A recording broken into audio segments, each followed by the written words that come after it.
Good morning mga kapuring. Ngayong araw po ay ipapakita ko sa inyo kung paano paganahin ang Fury Gearbox sa Sniper 150 Mags. Una po ay sinukat ko yung diameter ng Sniper Mags at saka yung diameter ng ating stock gearbox. At the same time, sinukat ko din po yung gaano kalalim o yung depth ng Sniper Mags mula dun sa bukana hanggang dun sa may bearing. Then yung sinukat din po natin yung depth din po o yung lalim ng stock natin. So based dun sa ating nakitang mga sukat, kailangan po nating bawasan yung inner spacer ng ating gear speedo para umabot dun sa ating lagayan ng bearing ng Sniper Mags. Gumamit po tayo dito ng digital caliper. Then una po natin ginawa syempre yung lagyan ng gatla yung ating Sniper Mags. Sa proseso pong ito medyo matagal at mabagal ang ating ginawa since hindi naman po ganun kalakihan or kalaliman ang kailangan natin.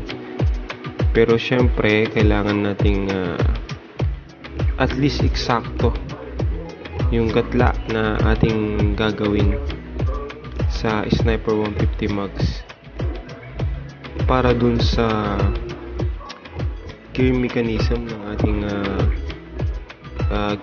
gearbox speedo.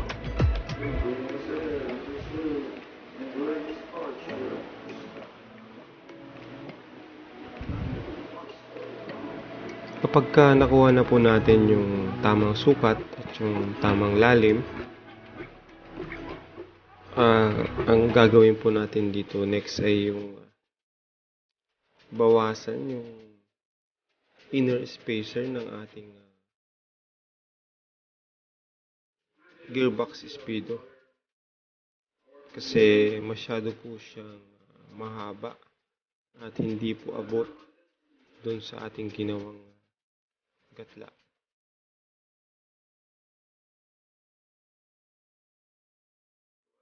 Medyo mabagal po konti ang ating paggawa ng gatla. Mas mabilis pa po yung ating pagga-grind mamaya kasi kailangan maingat po tayo dito, baka masobrahan or ma-damage natin yung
pinaka spacer naman ng ating gearbox, gumamit ako ng grinder para bawasan ito. Kasi masyadong mahaba yung spacer para dun sa sniper mugs natin. Hindi po magtatagpo yung gatla na ating ginawa at yung plastic sa rotator ng gearbox.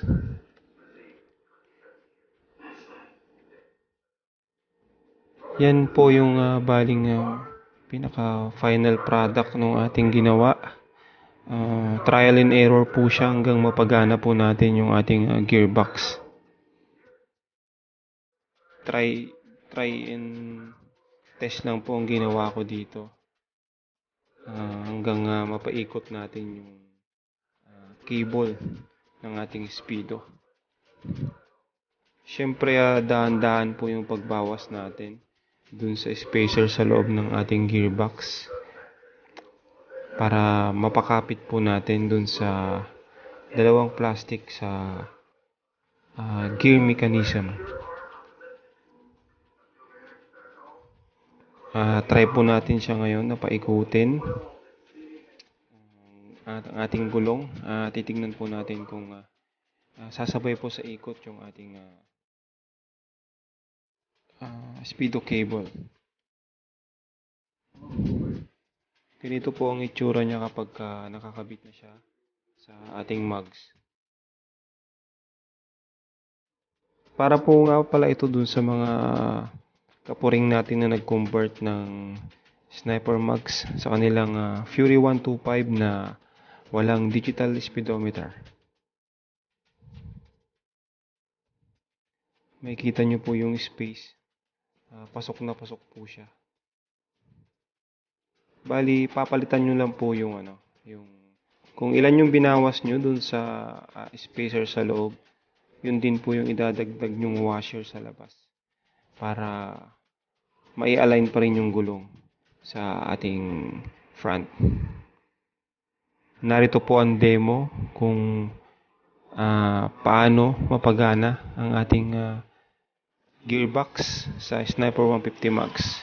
Kung makikita nyo po, pag pinapaikot ko yung gulong, umiikot din po yung ating speedo cable.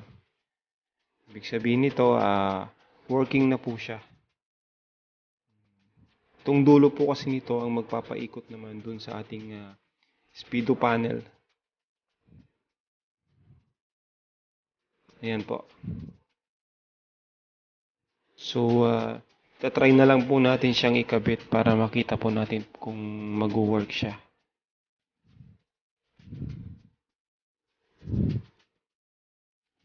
Nakailang trial and error po ko dyan sa pagka-cut, pagka-grind, saka pagka-gagamit ng ating rectangular file hanggang makuha ko yung tamang sukat.